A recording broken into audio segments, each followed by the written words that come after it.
Good morning, students.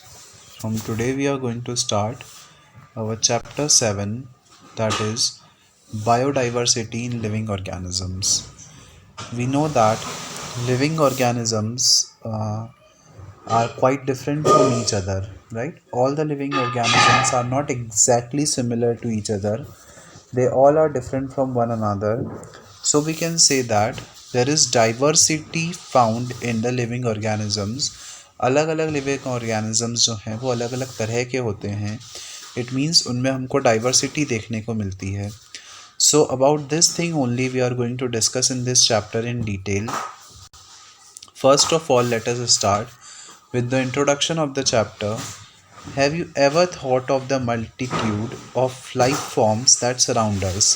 आपने देखा होगा कि हमारे आसपास अलग अलग तरीके के लिविंग ऑर्गेनिजम्स रहते हैं और वो सब एक दूसरे से बहुत ज़्यादा अलग हैं, बहुत ज़्यादा डाइवर्स हैं.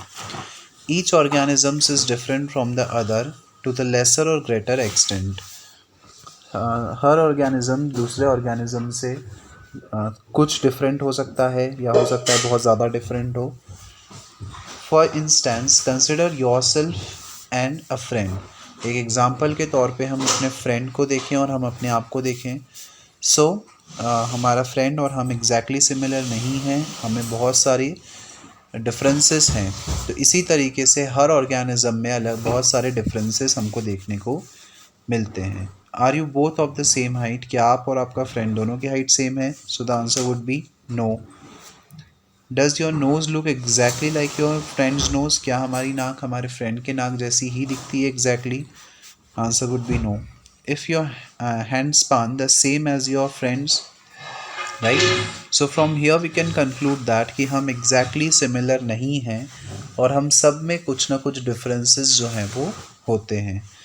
However, if we were to compare ourselves and our friends with a monkey, अगर हम अपने आप को एक मंकी से कंपेयर करें, what would we say? हम क्या कह सकते हैं? Obviously, we and our friend have a lot in common, but we compare ourselves with a monkey. So अगर हम अपने आप को एक मंकी से कंपेयर करें तो हम में और हमारे फ्रेंड्स में काफ़ी सिमिलैरिटीज़ होंगी एज़ कम्पेयर टू हम में और एक मंकी में. But suppose we were to add a cow to the comparison. लेकिन अब अगर हमने काउ को भी इस कंपैरिजन में ऐड कर दिया, so we would then think that the monkey had a lot more common with us than that with of cow. और फिर अगर हम अपने आप को मंकी से कंपेयर करें तो हमको हम में और मंकी में काफ़ी सारी सिमिलैरिटीज़ दिखेंगी एज़ कम्पेयर टू हम में और काउ में. सो कहने का मतलब ये है कि हम किसी ऑर्गेनिज्म से जब अपने आप को कंपेयर कर रहे हैं तो उसमें हमको बहुत सी चीज़ सिमिलर भी दिखती हैं, बहुत सी चीज़ डिफरेंट भी दिखती हैं. डिपेंड करता है कि हम किसके कंपैरिजन में किसको कंपेयर कर रहे हैं, right? In this activity we had to decide which characteristics were more important in forming the desired category. इस एक्टिविटी में one activity is being given to you here. उस एक्टिविटी को जब आप समझेंगे that you should read by your own, तो उसको अगर आप समझें तो जो एक्टिविटी है उसमें हमको ये डिसाइड करने की ज़रूरत है कि कौन सी कैरेक्टरिस्टिक्स जो हैं वो हमारी कैटेगरी के लिए डिज़ायर्ड हैं, ज़रूरी हैं. Hence we were also deciding which characteristics could be ignored. और यहाँ से हम ये भी पता लगा सकते हैं कि ऐसी कौन सी कैरेक्टरिस्टिक्स हैं जिनको इग्नोर किया जा सकता है. Now think of all the different forms in which life occurs on earth. अगर हम अर्थ पर लाइफ के एग्जिस्टेंस को समझें, सो हमारी अर्थ पर जो लाइफ है वो बहुत सारे अलग अलग फॉर्म्स में हमको देखने को मिलती हैं. On the other hand we had microscopic bacteria of few micrometres in size.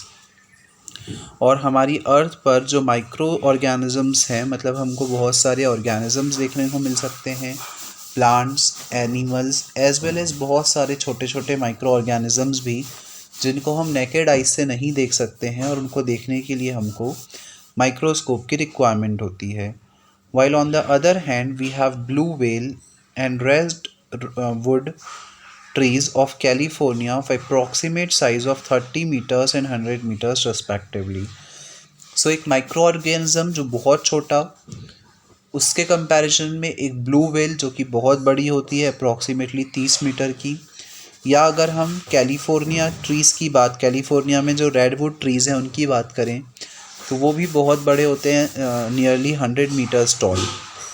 तो कहने का मतलब ये है कि हमको हमारी अर्थ पर एक छोटे से छोटा लिविंग ऑर्गेनिज्म भी देखने को मिलता है और एक बहुत बड़ा लिविंग ऑर्गेनिज्म भी देखने को मिलता है। Some pine trees live for thousands of years while insects like mosquito die within a few days। एक पाइन का ट्री जो है वो कई थाउजेंड्स ईयर्स तक जो है वो जीवित रहता है, जबकि उसके कंपैरिजन में एक मॉस्किटो की अगर मैं बात करूं तो एक मॉस्किटो कुछ ही दिनों में मर जाता है।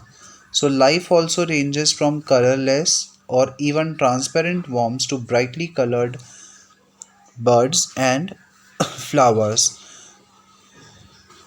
एक कलरलेस और ट्रांसपेरेंट कीड़े की भी लाइफ होती है और एक कलर्ड बर्ड और फ्लावर, उन सब की भी एक लाइफ स्पान होता है। हर किसी की लाइफ रेंज जो है वो अलग अलग होती है, कुछ की कई दिनों की, कुछ की कुछ महीनों की और कुछ की बहुत सालों तक की हो सकती है, राइट। तो हर एक लिविंग ऑर्गेनिज्म का लाइफ स्पान जो है वो डिसाइडेड है। This bewildering variety of life around us has evolved on Earth over millions of years। और लाइफ पर ये जो अर्थ पर ये जो अलग अलग वैरायटी है लाइफ्स की, वो हमको इवॉल्व हुई है मिलियंस ऑफ ईयर्स में, मतलब कई सौ सालों में ये चीज़ें जो हैं वो इवॉल्व हुई हैं।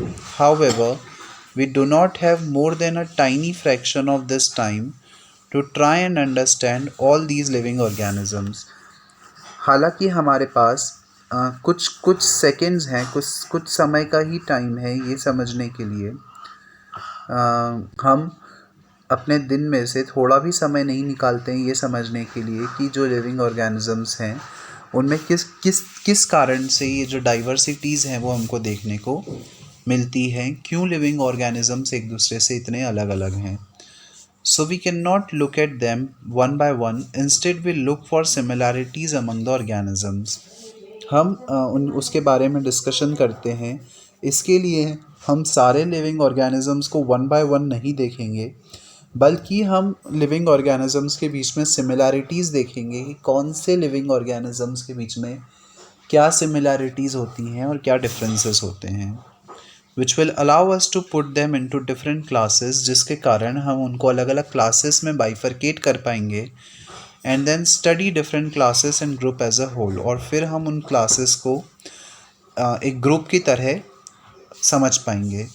In order to make relevant groups to study the variety of life forms, we need to decide which characteristics In order to make relevant groups to study the variety of life forms, we need to decide which characteristics decide more fundamental differences among the living organisms।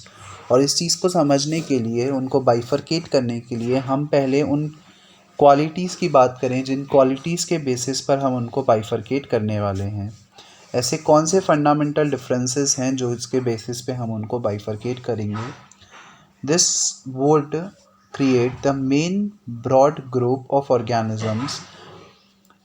इसके basis पर हम एक grouping कर सकते हैं organisms की। Within these groups small sub groups will be decided by less important characteristics. इसके basis पे हम सब ग्रुप्स भी बनाएंगे जिनमें हम लेस इम्पॉर्टेंट कैरेक्टरिस्टिक्स को रखेंगे। तो पहले इम्पॉर्टेंट कैरेक्टरिस्टिक्स, उसके बाद जो थोड़ी सी कम इम्पॉर्टेंट कैरेक्टरिस्टिक्स हैं उनके बेसिस पे हम ऑर्गेनिजम्स का बाइफरकेशन समझेंगे। तो सबसे पहले हम समझते हैं कि what is the basis of classification. किन किन बेसिस पर, किन किन व्यू पॉइंट्स को ध्यान में रखते हुए हम एनिमल्स का और प्लांट्स का बाइफरकेशन कर रहे हैं, और वी कैन से किन पॉइंट्स को क्राइटेरिया बनाकर हम लिविंग ऑर्गेनिजम्स को बाइफरकेट कर रहे हैं। Attempts at classifying living things into groups have been made since time immemorial। Living things को किसी कैटेगरी के बेसिस पे क्लासीफाई करने का काम जो है वो बहुत लंबे समय से चलता आ रहा है। हमारे प्रिमिटिव मैन ने भी चीज़ों को बाइफरकेट करने की कोशिश की, लिविंग ऑर्गेनिजम्स को बाइफरकेट करने की कोशिश की as per the characteristics that they possess. Greek thinker Aristotle classified animals according to whether they lived on land, in water, in or in air. जो एरिस्टोटल थे, Aristotle was a thinker, he was a philosopher. तो Aristotle ने bifurcate किया था living organisms को इस basis पर कि वो कहाँ पे रहते हैं. जो लैंड पर रहते हैं उनको अलग कर दिया, जो वाटर पर रहते हैं उनको अलग कर दिया, और जो एयर में रहते हैं जैसे कि बर्ड्स उनको अलग कर दिया. This is very simple way of looking at life. ये एक बहुत सिंपल सा तरीका था, इसको देख के हम इजीली बाइफरकेट कर सकते हैं ऑर्गेनिजम्स को जो लैंड पर रहते हैं, वाटर में रहते हैं या एयर में रहते हैं. बट मिसलीडिंग टू, लेकिन इतना सिंपल होने के बावजूद ये मिसलीड भी कर सकता है. For example, animals that live in the sea include corals, whales, octopus, starfish, and sharks. We can immediately see that these are very different from each other in the numerous ways. ऐसे animals की अगर हम बात करें जो कि सी में रहते हैं, जैसे कि coral, well, octopus, starfish, shark, कहने को तो ये सब सी में रहते हैं, लेकिन ये सब एक दूसरे से बहुत ज़्यादा अलग हैं और बहुत ज़्यादा डाइवर्स नेचर शो करते हैं. राइट. सो इनको एक से एक ही कैटेगरी में रखना कहीं ना कहीं मिसलीडिंग है, इनअप्रोप्रिएट है. In fact habitat is the only point they share in common. सिर्फ उनका हैबिटेट ही कॉमन है, बाकी सब चीज़ें जो है वो उनमें अलग अलग हैं. हम उनको एक साथ एक कैटेगरी में नहीं रख सकते हैं. This is not an inappropriate way of making groups of organisms to study and think about. और इस तरीके से हम इस बेसिस पर उनको एक ग्रुप में नहीं रख सकते हैं और उनकी स्टडी हम उस बेसिस पे नहीं कर सकते हैं. तो हमको एक अलग व्यू पॉइंट बनाना पड़ेगा उनको कैटेगराइज करने के लिए. तो समझते हैं हमने किस व्यू पॉइंट पर, किस बेसिस पर उनको बाइफरकेट किया. We therefore need to decide which characteristics to be used as the basis for making the broadest division. समझते हैं कि कौन सी कैरेक्टरिस्टिक्स हैं जिनके बेसिस पे हम उनको डिवाइड कर रहे हैं. Then we will have to pick the next set of characteristics for making subgroups within these divisions. पहले हमने उनके हैबिटेट के अकॉर्डिंग उनको बाइफरकेट किया था. अब हमने एक दूसरी कैरेक्टरिस्टिक ली जिसके बेसिस पे हम उनको बाइफरकेट कर रहे हैं. This process of classification within each group can then continue using new characteristics each time. और ये जो प्रोसेस है क्लासिफिकेशन की, उस प्रोसेस की हेल्प से हम ग्रुप्स बना पाएंगे और ग्रुप्स में उनको हम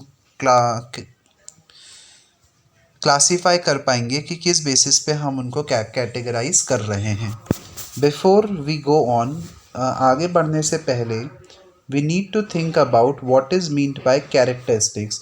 सबसे पहले हम डिस्कस कर लेते हैं कि कैरेक्टरिस्टिक्स शब्द का मतलब क्या होता है. Right. What do we exactly mean by the term characteristics. हम कैरेक्टरिस्टिक टर्म यूज़ कर रहे हैं तो उसका एग्जैक्ट मीनिंग हम क्या समझ सकते हैं. राइट.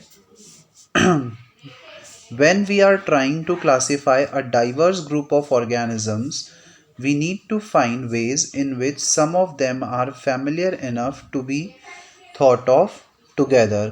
तो जब हम उनको बाइफरकेट करने की बात कर रहे हैं, उनको क्लासीफाई करने की बात कर रहे हैं, तो वहाँ पे हमको उन चीज़ों को ध्यान में रखना है कि क्या क्या चीज़ें कॉमन हैं बिटवीन द ऑर्गेनिजम्स, और जो जो चीज़ें उनमें कॉमन है उस बेसिस पर हम उनको बाइफरकेट करेंगे. These ways in fact are details of appearance और behaviour, in other words form and function.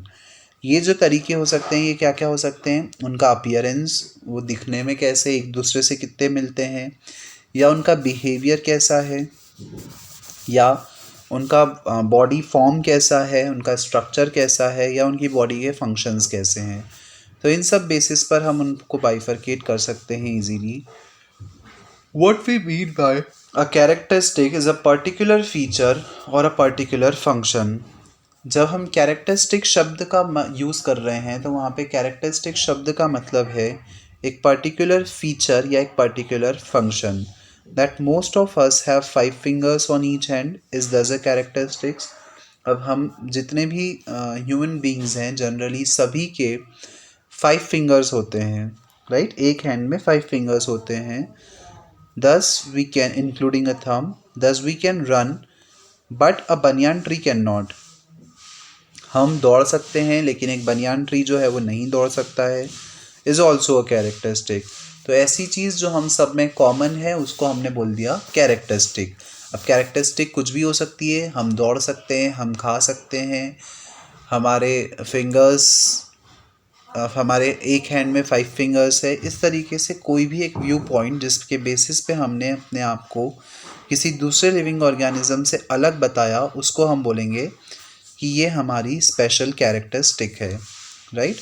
What we mean by a characteristic is a particular feature और a particular function. Okay, that thing we have already discussed. Now to understand how some characteristics are deciding as being more fundamental than others. अब हम ये समझते हैं कि कैसे कुछ characteristics जो हैं वो ज़्यादा फंडामेंटल होती हैं. मतलब कि कौन सी वो कैरेक्टरिस्टिक्स हैं जो कि हमको बाइफरकेट करने में इम्पॉर्टेंट साबित होती हैं, जिनके बेसिस पे हम बाइफरकेशन जो है वो इजीली कर सकते हैं. Let us consider how a stone wall is built. हम समझते हैं कि एक स्टोन की वॉल को किस तरीके से बनाया गया. The stones used will have different shape and sizes. जिन stones का यूज़ किया गया वो अलग अलग शेप के थे, अलग अलग साइज के थे. The stones at the top of the wall would not influence the choice of stones that come below them. हमने टॉप पर जो स्टोन लिए उसका कोई भी इन्फ्लुएंस नहीं होगा हमने बॉटम में जो स्टोन लिए उस पर, राइट. मतलब हमने पहले कुछ स्टोन्स लगा दिए, उन स्टोन्स को लगाने में फिर हमने बाद में कुछ स्टोन लगा दिए. अब हमने बाद में जो स्टोन लगाए हैं उसका पहले वाले स्टोन को सिलेक्ट करके लगाने पर कोई इन्फ्लुएंस नहीं था. On the other hand, the shape and size of stones in the lowermost layer will decide the shape and size of next layer and so on. लेकिन पहले वाली लेयर के जो स्टोन हैं वो बाद वाले आने वाली लेयर के स्टोन के साइज़ को अफेक्ट करेगा. मतलब हम पहले हमने एक लेयर बना दी स्टोन्स की, उसके बाद हम जो लेयर बनाएंगे वो लेयर हमको उसी के ऊपर बनानी पड़ेगी. मतलब पहले वाली लेयर के ऊपर ही बनानी पड़ेगी. So we can say that in short कि ऊपर वाले जो स्टोन्स हैं वो डिपेंड कर रहे हैं नीचे वाले स्टोन्स पे. उनका शेप, उनका साइज़, उनका ओरिएंटेशन किस पे डिपेंड कर रहा है? नीचे वाले स्टोन्स पर. The stones in the lowermost layer are like the characteristics that decide the broadest division among the living organisms. जो लोअर मोस्ट लेयर के स्टोन्स हैं वो उन कैरेक्टरिस्टिक्स की तरह हैं जो ये डिसाइड करती हैं कि लिविंग ऑर्गेनिजम्स का जो डिवीज़न है वो किस बेसिस पर होगा. They are independent of many other characteristics in their effects on the form and function of the organisms. और ये जो कैरेक्टरिस्टिक्स हैं वो इंडिपेंडेंट होती हैं, मतलब वो किसी दूसरी कैरेक्टरिस्टिक पर डिपेंड नहीं करती हैं. The characteristics in the next level would be dependent on the previous one and would decide the variety in the next level. लेकिन जो बाद वाले लेवल की कैरेक्टरिस्टिक्स हैं वो पहले वाले लेवल की कैरेक्टरिस्टिक्स पर डिपेंड करती हैं, और बाद वाले जो स्टोन्स हैं वो डिपेंड करेंगे कि पहले वाले स्टोन्स जो हैं वो उनका शेप और साइज या ओरिएंटेशन किस तरीका का है. In this way we can build up the whole hierarchy. Hierarchy का मतलब होता है जब एक कंट्रोल्ड मैनर में एक चेन चली आती है उसको बोला जाता है hierarchy, right, of mutually related characteristics to be used for the classification. तो एक म्यूचुअली रिलेटेड ऐसी कैरेक्टरिस्टिक्स जो कि एक दूसरे से रिलेटेड हैं उनकी एक हिरार्की चली आती है और उस बेसिस पर भी हम क्लासिफिकेशन करेंगे लिविंग ऑर्गेनिजम्स का. Nowadays, we look at many interrelated characteristics starting from the nature of the cells in order to classify all living organisms. Living organisms को क्लासीफाई करने में हम उन कैरेक्टरिस्टिक्स के बारे में समझेंगे जो कि इंटर रिलेटेड होती हैं। What are some concrete examples of such characteristics used for a hierarchical classification? ऐसी कौन से concrete examples हैं उन characteristics के जो कि hierarchical classification के लिए important हैं, ये चीज़ हम discuss करेंगे. So here are a few points on the basis of which we can bifurcate the organisms depending on their characteristics. So all these points we are going to discuss in our next class. That's all for today's class, students. Thank you.